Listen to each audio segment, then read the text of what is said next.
Welcome to our Fireside chat to celebrate the International Girls' Day. Okay, so today we're here to explore how women, especially young women, challenge expectations, understanding how leadership is, and yeah, let's have a brief introduction of our guest today here. Can we start from Miss Silvia, please? Yes, so I'm so pleased to be here today.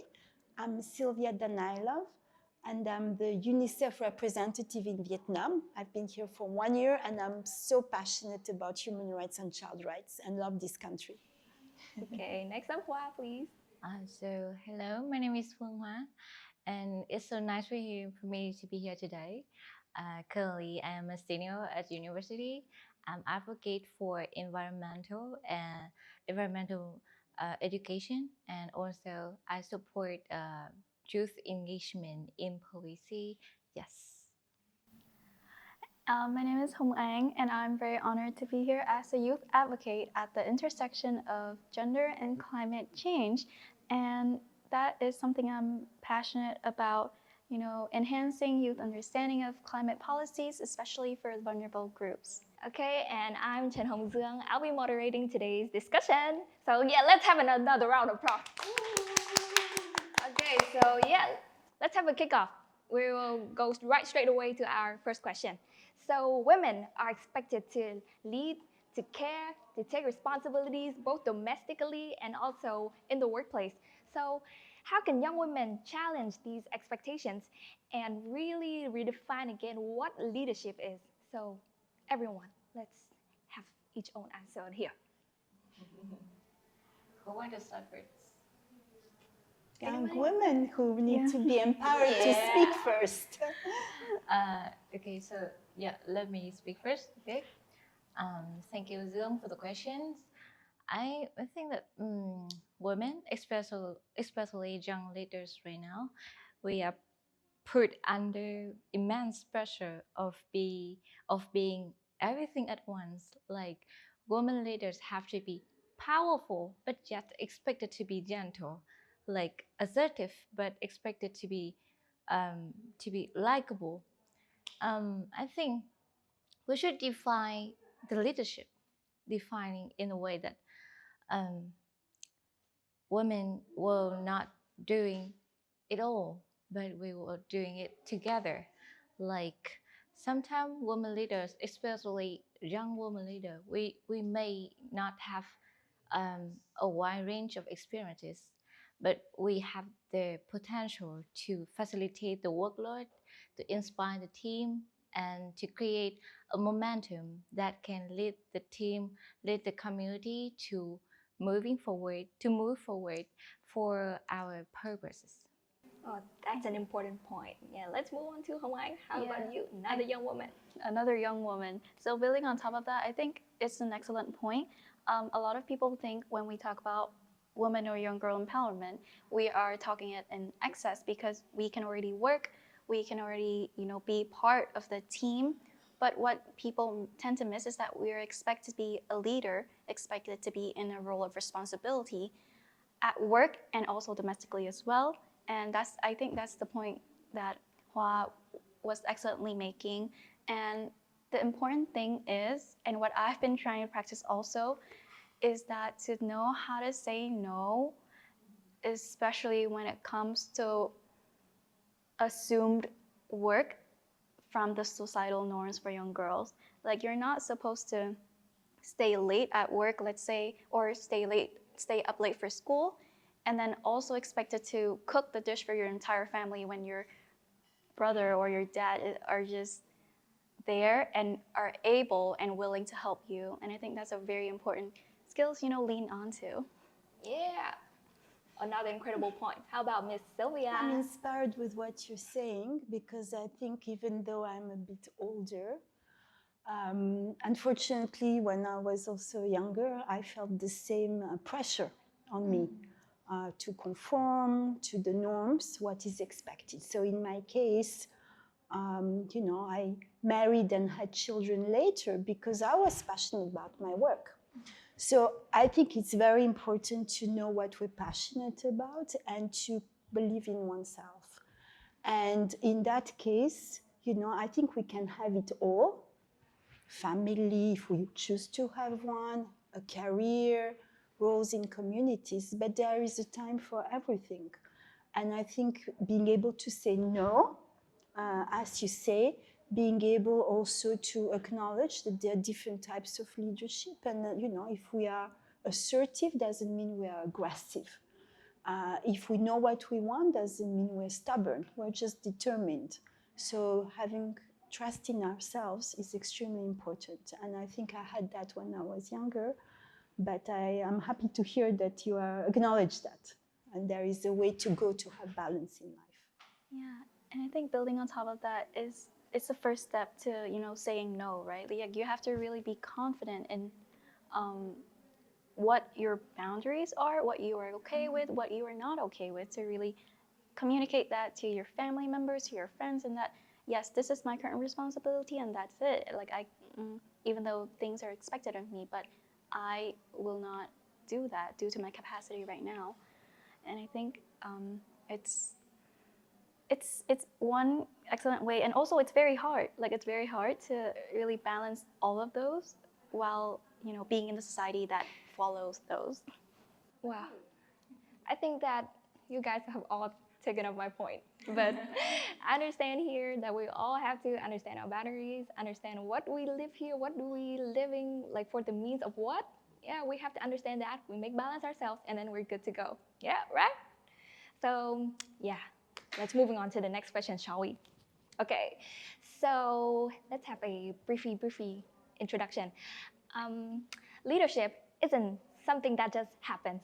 So it must take through learning and also experiencing so that we can really define what leadership is in our life. So everyone, thinking about your own journey, what skills do you think that has made the biggest difference in your journey? And also, how did you figure out how to use them effectively? Yeah.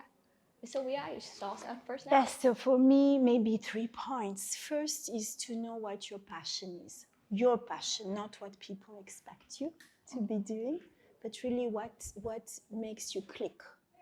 What is your meaning, your goal, and really have that as a compass, because sometimes, you know, it's not what is expected. It's not to be like prestigious, I don't know, doctor or economist or do that, being an artist. So there are different ways, but know one passion, know oneself. Second is to find people who support you at any point.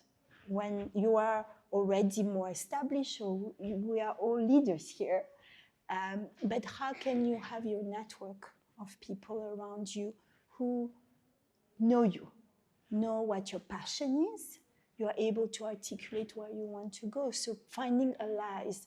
I had mentors in my life. I had sisterhood, a lot of also women, girls, younger girls with whom we exchange, and being able to ask for support. And the third point is really to try to find ways to be quite balanced in what we do. You know, leadership is not just professional, it's how we lead our life. For me, I invest a lot in my self-care, even though, you know, I have family, I have the work, I have positions in community, but how we take care of oneself, well-being, because that builds resilience. I do meditation, yoga, everyone has a passion, but we have to invest in ourselves because no one else will do that for us. We're the only one to invest in ourselves, and we need to take care of ourselves. Yeah, I think there's a quote that I heard that I remember until now, is that everyone wants the best for you, but you have to want the best for yourself. And that really clicks to me, because I realized that, yes, whenever I consult my friends about, you know, advice, I can choose to hear them or not hear them, but then their advice always comes from good intentions and what they think are best for me in their eyes. And what do you... Okay, so to answer the question from Dương, I think that one skill that have made a big difference to me is active listening. Early on, I think I have thought that leadership is about speaking up. For example, when I search on the internet leaders, everything will like a leader who was speaking in a conference somewhere. but it's not only about speaking up. It's also about create a space, an open space for others to speak up, right? So to listen is to understand the to understand the true frustration or hope or ideas of other people, and also like it's a way of connect with others. So when I try to learn to like active learning, active listening from others, I can not only build up my skills, my knowledge, but also understand others, connect more deeply, and therefore the work will be like smoothly. Yeah. That's wonderful. Okay, amazing skills have mentioned. I don't have anything more to say here. I think we should have a quick one and let's move on to the third question. So, yeah, leadership can be really tough. So it can take courage and also experience and support to build up. So everyone, what kind of support from friends, institutions, or family, what kind of support do you guys think that can help girls and women to thrive in leadership? I think as young girls and women, especially, I'm speaking from a perspective of a Vietnamese young woman, I think it's very easy for you to be discouraged when you speak up about your leadership desire or your desire to just lead change, to contribute or lead in any environment, honestly. Because I remember so clearly, I was told by a taxi driver that asked me what I want to do in the future. And whenever I told him it didn't matter, he just ended it with, oh, you should probably just get married to someone rich. And when I hear that, I'm like, you're not my family member, you're not my friend. Like, your words should not affect me. And I think it's your personal capacity, and just to reflecting on what Silvia said, to really trust your mission, trust what you're doing, and trust your identity, and that you're strong enough to uplift that identity in the community. Makes sense. Okay. So to me, a support system is important for girls. Thank you, Hồng Anh, for talking it out. And also, I also want to mention that it is important for organizations and institutions to intentionally and systematically create an open and inclusive space for young girl and women leaders to work, like to lead, right? Because leadership is not just about, the support system for a sustainable leadership is not just encouragement. It's also about the equity. That means women have enough time, resources, space, and the recognition to thrive. Can I add one small point on top of that? I think it's very important to know that although a lot of safe space are created for women to join the group, let's say an event on climate, but then you don't really see a lot of women in the decision-making role and the leadership role. And that's why we gotta show young girls that we're not only there as a participant, but as an active actor in the process as well. And what you're saying rings so much to me, because it's really creating the support system and lifting each other up.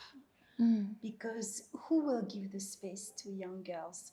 Who will provide them support if it's not other girls and other women? Because sometimes it's not always easy. Of course, boys need to be part of the change. And so for me, really, the support system, being surrounded by those who believe in you, but also being a role model to others. Because we can always lift others up. We can always create that space. And it's not only the girls, it's also the boys who support the girls. We always say, the girls supporting boys and vice versa. We have to have this movement. But really, not discouraging, not giving up. And that takes not just one individual, but a community around us. wonderful. Like again, I have nothing to say more. But yeah, I think, well, yeah, of course our time is up as well. And yeah, I think that's all for today. And I hope that everyone in the room will leave in feeling a little bit more empowered to take in leadership. Thank you all for today. We did amazing.